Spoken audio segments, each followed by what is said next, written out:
बहुत समय पहले की बात है। एक घने जंगल में एक शेरनी रहती थी। वह बहुत बहादुर और शक्तिशाली थी। उसका एक छोटा सा बच्चा था जिसे वह बहुत प्यार करती थी। एक दिन जंगल में शिकारियों का झुंड आया। शेरनी अपने बच्चे को बचाने के लिए बहादुरी से लड़ी, लेकिन लड़ाई के दौरान उसका बच्चा उससे बिछड़ गया। शेर का बच्चा अकेला, डरा हुआ और भूखा था। चलते चलते वह एक झरने के पास आ गया, जहां एक भेड़ का झुंड पानी पी रहा था। झुंड की नेता, एक दयालु भेड़, ने उस छोटे शेर को देखा और अपनी ममता के कारण उसे अपने झुंड में शामिल कर लिया। भेड़ों के साथ रहकर शेर का बच्चा खुद को भी भेड़ समझने लगा।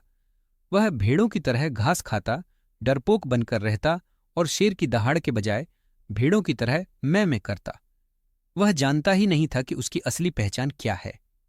परिवर्तन का क्षण। एक दिन जंगल में एक बड़ा और डरावना शेर आया।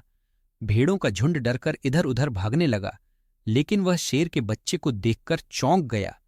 उसने पूछा, तुम यहां क्या कर रहे हो और इस तरह क्यों रह रहे हो? शेर का बच्चा डरकर बोला, मैं एक भेड़ हूं, कृपया मुझे मत खाइए। बड़े शेर ने जोर से हंसते हुए कहा, तुम भेड़ नहीं हो, तुम शेर हो, अपनी पहचान को पहचानो। शेर ने उसे एक झरने के पास ले जाकर पानी में उसका प्रतिबिंब दिखाया।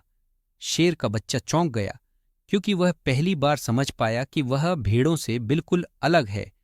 अपनी पहचान को अपनाना बड़े शेर ने उसे दहाड़ना सिखाया, शिकार करना सिखाया और उसे अपनी ताकत का एहसास करवाया। धीरे धीरे शेर का बच्चा अपनी असली शक्ति को पहचानने लगा। उसने अपनी कमजोरियों को पीछे छोड़ दिया और एक बहादुर शेर बन गया।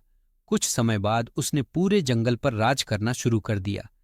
अपने साहस, समझदारी और नेतृत्व क्षमता से वह जंगल का राजा बन गया। मां से मिलन। एक दिन उसकी मुलाकात अपनी मां से हुई।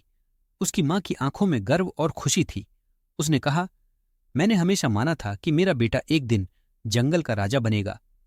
संदेश, हमारी असली पहचान और क्षमता को पहचानना ही सफलता की कुंजी है।